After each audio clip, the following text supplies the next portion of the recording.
Hi, in this video I'm going to explain the different note values in music. Starting up the top here, we have a whole note, otherwise known as a semibreve.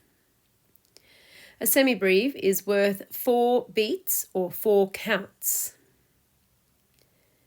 Then dividing that in half, we have our half notes, also known as a minim, and these are worth 2 beats each.